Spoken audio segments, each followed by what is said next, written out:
He has agreed to come in because it is a holiday weekend, and it's a weekend, I think, during which many people go to the theater, many people hang out with friends and family to see movies, streaming. Many people go to the movies and seek out streaming to get away from friends and family. Whatever your deal is, he comes through. The Culture Blaster, he is Michael Snyder. Hello, Michael Snyder, and welcome to the show. Hi, Mark, and hi, Kim, and yes, hello, Tony. I'm glad to be here on the day before Thanksgiving, and I can't believe that Kim brought it up, and it kind of takes a little bit away from my anecdote, but this is the anniversary of a very notable Thanksgiving evening some years ago. I was in New York and hanging out with a lovely and charming woman. We had just finished dinner at the Odeon downtown. Delicious, fab. And she said she had a great idea. And I said, I'm game. And she dragged me into the nearest subway station, and we took an uptown train, got all massive character balloons being inflated in preparation for the Macy's Thanksgiving Day Parade, which would be happening just a few short hours later. Mark, it was so surreal, and it was years before it became a thing. Oh, that's so cool. And yeah, now watching the inflation is a big thing. Yeah, people show up, and there were people that were in the know who were on the, the upper regions, uptown in New York. It was so surreal. And actually, at one point, because of the angle, it actually looked like Snoopy was humping Spider-Man's leg. And we were like, yeah, go Snoopy. It was a wonderful moment that burned into my memory. You didn't get any pictures of that? No, it wasn't. It was pre-photos? Yeah, we had pre-digital photos? Digital photos and mobile. I love it when you tell stories from long ago. Those were the good old days. Yes. And, speaking of Thanksgiving, I must again decry the senseless slaughter of so many innocent cranberries. And for what? How dare you? I will decry, though. Well done. Okay, yeah. I'm glad you did that. Before we get to the movies, I do want to say that I heard a few comments earlier in the show today regarding the Nazi prison camp sitcom Hogan's Heroes. You know who's a big Hogan's Heroes fan? Who? Donald Trump. And it should be pretty apparent. Anytime he's accused of some misdeed, his response is always, I did nothing. Nothing. I get it. Very good. You can't see it because of the way the cameras are pointed, but there is a big poster of Sergeant Schultz on the Oval Office wall. It's sitting there, looming down, looking at him. Anyway. All right. Culture Blaster. Yes, sir. You have I didn't realize this till I'm just looking at your little sheet that you send out with and there is a new Knives Out. Oh, yes. And I'm loving that. We are going to kick off with that because I saw it last night in a screening at the Egyptian Theater, which has been refurbished by Netflix. And Netflix is the production company behind this third and indeed Does that mean I can see the Knives Out on Netflix? You will be able to. I will be able to. In a couple of weeks. All right, okay. But right now it's having a theatrical presentation, much to the delight of director and screenwriter Rian Johnson. It was great. I loved it. Didn't mind signing a contract with Netflix for the big bucks, but he kind of thinks these movies are at their best when seen on the big screen. I'm mezzo about it. I love the fact that people are going to be able to watch this at home. But in the meantime, I was at the Egyptian, and man, it is such a beautiful location. It used to be run by the American Cinematheque, but Netflix took on the lease and did beautiful things in terms of restoration. I saw Lawrence of Arabia, the 70 millimeter remastered copy. Right. In that theater you're talking about. Since the refurbishment? That is since the refurbishment. I see your brag, and I come over the top with my own brag. All right. I think it was last year. Was that since the refurbishment? Yeah. Oh, my God. All I can tell you is it's beautiful in there, and it was a great place to see the movie. Yeah. And there was a little Q&A with Joseph Gordon-Levitt speaking to his pal Rian Johnson, the filmmaker behind the Knives Out movies. Sure. It's fantastic. We got a number of insights. I normally don't like those Q&As, but I hung around for this one. So all right. The director and screenwriter, Rian Johnson, kind of has found his métier by updating some classic mystery formats from film and TV that mix comedy with thrills. You know, there's that addictive Peacock series Poker Face, starring Natasha Lyonne as a human bullshit detector on the lam, traveling from town to town and solving crimes. And it kind of draws on Peter Falk's Columbo character with a bit of The Fugitive tossed in. I mean, Poker Face is fun, but it's Johnson's Knives Out movies with Daniel Craig as the Southern Fried Gentleman Detective Benoit Blanc that really soar. Wake Up Dead Man, subtitled A Knives Out Mystery, in theaters for a couple weeks before going to Netflix, is the third film in what has become a very welcome franchise. Mark's enthusiasm earlier is indicative of, the audience response to these movies. We love our Knives Out. So Wake Up Dead Man is like the previous two Knives Out escapades, insofar as it seems inspired by the all-star, crowd-pleasing screen adaptations of Agatha Christie mystery novels like Murder on the Orient Express. Oh, yes. Only postmodernized for today's, media-saturated audience. Just to give you a quick sort of redux, the first was simply entitled Knives Out, and it was a drawing room mystery with family betrayal and greed as a trigger for the crime, as Craig's unflappable Blanc, who was kind of a crusader against bad guys, but the antithesis of James Bond, tries to figure out the identity of the perp. This is a good, complete turnaround from the James Bond character for Daniel Craig, but he so sells Benoit Blanc. It's a trip. The second movie was Glass Onion. It worked as a satire of billionaire tech bros and celebrities, in addition to a murder mystery. Like a gaggle of hand-picked beautiful people are invited to an exotic private island owned by an oligarch, and they're caught up in a deadly game, and Blanc has to uncover the killer or killers. Wake Up Dead Man is more gothic. As the domineering Monsignor of a small-town church, this guy's played by Josh Brolin, is killed, and the primary suspect is earnest young Reverend Judd, played by rising star Josh O'Connor. And Judd is an ex-boxer with a troubled past, so he has a little stain on him, which suggests that he may be the responsible party for the Monsignor's death. The local sheriff, played by Mila Kunis, calls Blanc in to get to the bottom of the murder, and ultimately, and as witty as the script and Craig's portrayal of Blanc gets, this delves into the struggle between faith, as embodied by Reverend Judd, and a commitment to morality and truth-seeking couched in decency and justice and honor, as embodied by non-believer Blanc. So you've got that kind of conflict at the heart of this thing. A non-believer has to solve the murder. Yeah, and he's doing it in this churchy circumstance. Sure. So, milieu. Yeah, as it examines aspects of guilt and honor and all that stuff and redemption, it is the darkest and most serious of the three Knives Out movies. And its murder mystery is the most complex of the three, too. Huh? It's still funny. It's still kind of charming and engaging, largely due to Daniel Craig. Johnson's script also, this will be of interest to you and the audience. They take aim in this movie at political opportunists, at the lure and the poison of social media in modern-day America, especially as weaponized by the right, the plague of fake Christians and false notions of Christianity, all these things. It's a fun, entertaining Knives Out movie, but it also delivers this.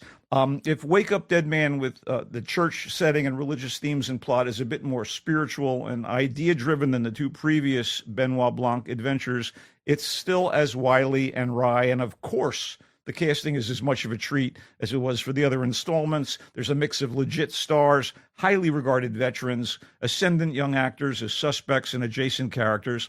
How's this for a cast?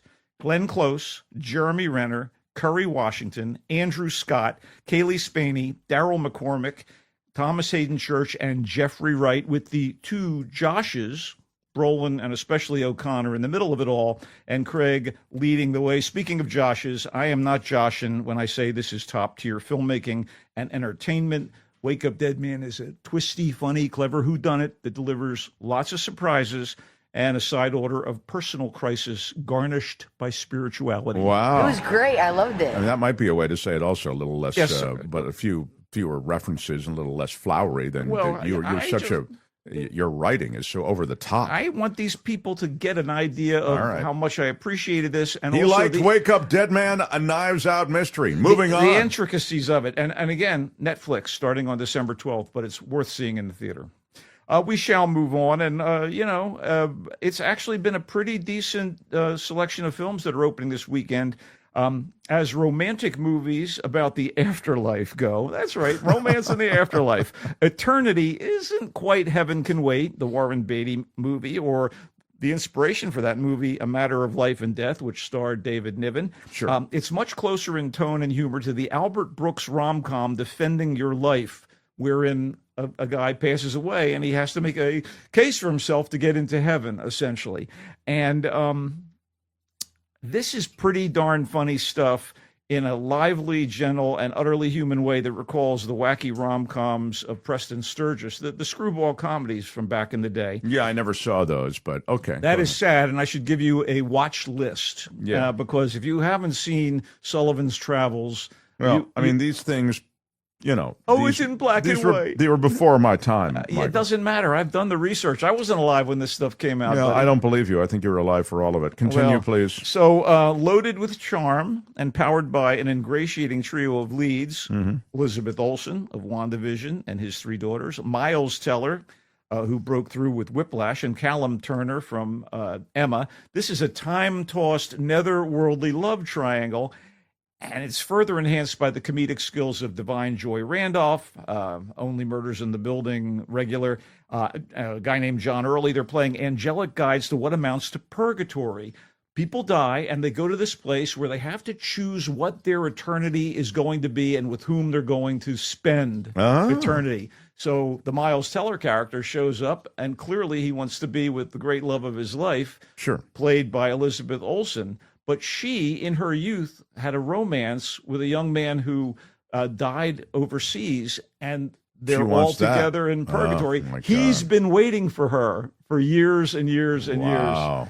And I have to tell you, it's funny, it's sweet, it's very, very creative. It's like choose your adventure, choose your eternity and who you're going to spend it with. So there's a tug of war between the three people as to how things are going to play out for the rest of that sounds very fun. All time. It was great. I loved it. So it's co-written and directed by David Frayne, whose handful of previous movies only hinted at this one's smart, sweet nature. I really enjoyed Eternity. I think it's a lovely film for grown-ups, and it is in theaters starting today. I love it. Thank you. Okay. What else do you have? Hamnet is the latest from Oscar-winning filmmaker Chloe Zhao. She did The Rider, Nomadland. She's unbelievable. She also kind of had a misfire at Marvel with something called The Eternals that I really should rewatch, just trusting her. Right. This movie, Hamnet, could have been titled At Home with the Shakespeares. It is a period piece. It's historical and somewhat speculative about the provenance of what many consider the bard's greatest work, Hamlet. Although I'm a little more partial to A Midsummer Night's Dream. It stars Paul Mescal and Jessie Buckley as the couple who would become Mr. and Mrs. Shakespeare. I was in A Midsummer Night's Dream. Did you know that? Were you Puck? I was not Puck. Puck is, of course, the lead character. Ish. But I have the first lines in the show. Really? Do you recall them? I hate putting you on the spot. And now, fair Hippolyta, our nuptial hour grows on apace. Oh. Yeah, I'm played the Duke of Athens, I believe. The Duke of Earl. The Duke of Athens, Theseus. I was just transported there, Mark. And Hippolyta, I will tell you this just quickly. She was my betrothed. We were to be married. That's what he's saying. Our nuptials are coming up, and I had to. And this is imagine you're 16-year-old, maybe I was 17-year-old, performing in front of a big crowd, community theater. I have to put a right away, and opens the show, plant a big kiss on the lips, with this girl, and she wasn't my type. It was really some of my best acting, Michael, is what I'm saying. Do you know the famous Royal Shakespeare Company version of A Midsummer Night's Dream featured Judi Dench, Helen Mirren, and I believe as Hippolyta, Diana Rigg? You could have been locking lips in another universe. So great. With the great Dame Diana Rigg. That's not fake. That's real. Anyway, so Mescal and Buckley. This is not that. This is Hamnet. They play Mr. and Mrs. Shakespeare. We see their courtship in the English countryside. I don't know. It must be Stratford upon Avon. I'm assuming it's Stratford upon. I don't know. Anyway, we see their marriage and the procreation of 3 children. Susanna and twins, Hamnet, that's Hamnet, a boy, and Judith, a girl. And of course, there's Will's rise as a playwright in London, which we really don't see much of. and which, according to Agnes, takes him away from his family too much of the time. And it's obviously worth seeing. It's Chloe Zhao. It's great actors. I kind of felt like the talented Mescal is a little reserved as Will, although maybe that's a cover for the deep angst he begins to feel as circumstances in their life play out. But Buckley's performance is phenomenal. Dare I say, she's positively Shakespearean in her emotional sweep. She's a powerhouse and makes the movie, which does get a little leaden at times, worth watching. Hamnet, which again refers to the name of Shakespeare's son, spends the bulk of its time on the circumstances of Will's family rather than his career. And as his career takes off, tragic circumstances, which are endemic to Elizabethan times, they're going to devastate and inspire him. I'll give it a tentative recommendation for the performances, and it's a thoughtful film, but it does kind of. It's very deliberate in its pacing. She's so talented as a director. I mean, I'm waiting for the next Rider, or I'm waiting for the next Nomad. Nomadland. Those are better films than Hamnet, but it is in kind of apples and oranges. Hamnet. Calvin Wong is asking, Hamnet related to Hamlet? Obviously words, it is, but it's kind of the same name. Yeah, and but the idea is it's his son. Yes, and we see a lot of the roots of Hamlet. Again, maybe considered by some the Bard's greatest work. Hamnet is in select theaters. I give it a tentative recommendation, but it does kind of poke along in a lot of places, and only Jessie Buckley really stabs at your heart. What else do you have, great culture blaster? Well, more grim British family matters. How about that? Things don't go well for the Shakespeare family, but this is a modern style version of that, and these matters are addressed in The Thing with Feathers, which observes the emotional disintegration of a man after the death of his wife, and also the concurrent impact on their two young sons. And Benedict Cumberbatch gives a full-bore performance as the devastated dad, pushing himself to give gravitas to the overwrought fantastical elements of the movie and the on-the-nose allegorical creature of grief that torments and threatens to kind of transform the character, and not in a good, spiritually uplifting way. So, I'm sorry, grief actually appears as a character in the film? It's like a big old crow, big, monstrous, human-sized crow. Okay. And it begins plaguing this guy, and eventually the kids are caught up in this as well. Speaking of the kids, the Boxall brothers, Richard and Henry Boxall, are quite good as the sons, and the terrific British actor David Thewlis is appropriately chilling as the voice of the crow creature that bedevils the father and the kids. The prosthetics and such that bring this human-sized crow beast to life are sometimes scary effective, and then sometimes you're like, what? It gets a little silly. By the time Dad's grief starts to downshift into despair, the whole thing has become less cathartic and more of kind of a herky-jerky chore to sit through. Dylan Southern, by the way, who directed his script adapted from a book, previously directed 2 music documentaries, one on LCD Sound System and one on the post-9/11 New York City rock scene. He also directed an Aziz Ansari stand-up comedy special, and this is kind of a departure from both of those things.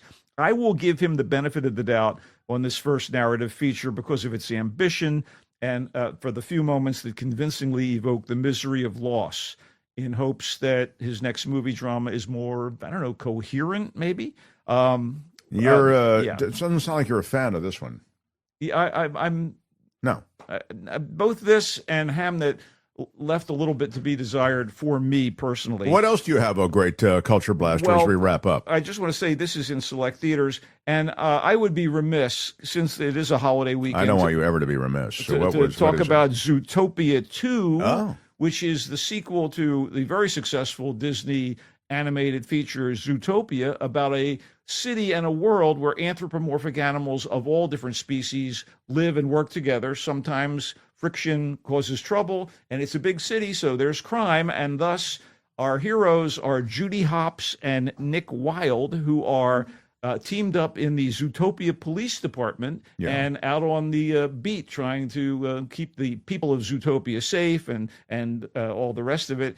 In this new movie, they go undercover. A lot of crime in Zootopia. Well, not so much, but crime does rear its head. This is years after the first movie, by the way. We want to know what's happened to these characters. I see. Okay. Apparently, a snaky snake thing shows up in Zootopia, and apparently this guy named Gary the Snake, and voiced by the very, very talented Ke Huy Quan, he's got an agenda of some sort. So our cops go undercover to find out what's going on and make sure there's nothing hinky.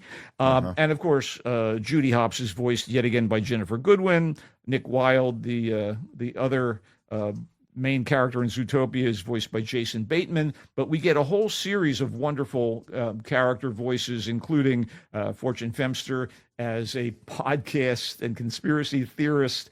Andy Samberger's here, David Strathairn. Shakira plays a gazelle, who is also a pop music star. Convenient, it's Shakira. Oh, yeah. Idris Elba, obviously a man with a lot of presence, is also a buffalo with a lot of presence as the chief of police of the Zootopia Police Department. So you get some talent here. A lot of cameos or participants. And it deals with a lot of social issues. And it deals with inclusion. It deals with emotional issues. There is, in fact, in this particular movie, Quinta Brunson voices an animal who is Judy and Nick's partner therapist on the police force. We see a lot of these police shows where the detective has been broken down by previous experiences and he has to go into therapy, or he'll kind of maybe go buck wild out there on the streets. So you have that kind of referencing to other police procedural situations. It's good. It's very colorful. It's kind of, so much is going on, though. It's kind of like a sugar rush. I see. Kids will love it, but it's coming at you rat-a-tat-tat. There's some clever adult humor. It's hard to say. Good, not great, is what you'd say? I'd say it's not as good as the first one, but I do believe it's worthwhile and a fun movie to take the family to see. It's called Zootopia 2. It is in theaters right now. Wow. Well, great culture blaster. Maybe you have quick TV shows, but I don't want you to give me the full rundown, but quick because I'm out of time. No, I don't want to get too deep into these, but I do want to say, because they're ongoing right now, if you saw a TV program called You're the Worst, which was about 30-somethings going bonkers in Silver Lake, the Los Angeles hipster neighborhood, the heir to that, in a way, is a new show on HBO Max called I Love L.A., which is about a publicist agent type played by Rachel Sennott of Shiva Baby, and she actually co-created or created this show. And she's dealing with a friend of hers who's like a wild child influencer, played by the up-and-coming actress, and I think she's quite amazing. Her name is Odessa Azion, and she's been in a couple of horror movies, but everybody in the cast is kind of, it's the beautiful people and running wild in today's Los Angeles, and it's a little more up-to-date and skews younger than the funnier and more memorable You're the Worst. But it's only 2 or 3 episodes in on I Love LA, and I'm buying into it. I spend enough time here in town that I kind of get where these people are coming from. And in fact, I know a lot of these people. And it's funny. It is funny. Okay. And it's effed up, too. It is on HBO and HBO Max. It's called I Love LA. And finally, yes, please, finally, I'm out of time, Michael. We have to wrap here. If you like slow horses, and who doesn't, Mick Herron wrote a novel called Down Cemetery Road about a missing kid and a big explosion in a London neighborhood. And it's all about an amateur detective played by Emma Thompson trying to find the whereabouts of this child. Oh, wow. A conspiracy keeps the kid away, and a neighbor woman, played by an actress that I'm also very, very fond of, Ruth Wilson, gets embroiled in the situation. It is really addictive and really well done. Wow, and where is that? It's on Apple TV. It's called Down Cemetery Road, and a lot of this craziness goes down in Oxford, the town of Oxford. Sure. I attended university then. Well, I know. I thought you'd relate. Down Cemetery Road from the writer of Slow Horses. He likes it. It's on Apple TV. Very much. Don't miss it. By the way, I'll get to this question in a moment. I Love L.A., the Rachel Sennott offering. He likes that too. Very much. Both these things are on television. Where's I Love LA is on HBO Max. HBO Max and Down Cemetery Road. Zootopia 2 is Jennifer Goodwin, Jason Bateman, Fortune Fenster, Andy Samberg, Idris Elba, the whole crowd, and more and more and more. All of Hollywood voices Zootopia 2. It's not enough to make it a super great winner, but Michael says it's enjoyable. No, it's quite good. It's just, compared to the first film, we've been there. It's just more, and more isn't always better. But it was a fun experience, and again, good for families. Zootopia 2. The Thing with Feathers is the Benedict Cumberbatch story of emotional disintegration after a man's loss of his wife, grief plaguing him and his family. Is actually played out as this huge thing with feathers. That's, I guess, the name of the movie. Like a giant crow creature. And he liked it, was my sense of it, but didn't love it. No, I endured it, Mark. It was just beautifully acted. Too long. It kind of felt laborious after a while, you felt. Right. I felt like and laborious is banging my head against the wall. It feels so good when you stop. So maybe that would be a pass on The Thing with Feathers. Hamnet is the Chloe Zhao offering. Again, it's a tentative suggestion, the Culture Blaster's saying, not super excited about it. I saw somebody in the chat saying that Chloe Zhao's stuff feels long and I don't know, and slow. Look, the performances here, especially by Jessie Buckley, are so good, and I think it's a better film, and I can recommend it more than I could recommend The Thing with Feathers. I think Chloe Zhao is brilliant, and I'll check out anything she does. Even though it doesn't really seem like it's put together for my general taste. I loved The Rider, which is the movie that she did prior to Nomadland. So for those who might be around, you can stream it. It's really good, the Chloe Zhao film. Eternity is the one where you choose your purgatory, and it's kind of like an Albert Brooks film. It reminded me a little of, the rom-com of Albert Brooks meets the Afterlife, and Michael really liked it, so check it out. It's again called Eternity. It's in theaters. Wake Up Dead Man, a Knives Out mystery, available on Netflix in 2 weeks. It is in theaters now. Glenn Close, Jeffrey Wright, Daniel Craig. It is really good. Michael says it has the charm, it has the humor, and it has the delivery of those past Knives Out films, and if you like those, you'll like this. It's a little deeper and a little more complex, yes, and it brings up issues of religion, personal philosophy, responsibility. It's very good. What? Okay, I'm excited about it. Michael can be read, and if you like listening to him, you'll really like reading him. He is in full form, I think, with the written word. And you can find that at thevoicesf.org. Yes, new column dropped yesterday about 3 wonderful small-scale movies that tell intimate, emotional stories: Rental Family, Train Dreams, and Rebuilding, all of which we've discussed here on The Mark Thompson Show. But you don't just do movie reviews. You write about all kinds of things. People can delve into my Coastal Commuter columns, which I did for the Marina Times. All that is available online. You just have to type in Coastal Commuter. Coastal Commuter, if you want to just read his musings. I'm telling you, the written word with Michael is a great gift he has, and you should luxuriate in that gift. Michael, I love seeing you always. Be well, have a great holiday, and we will see you next Friday. A week from Friday. Have a great Thanksgiving, everybody. Yes, indeed. I love it.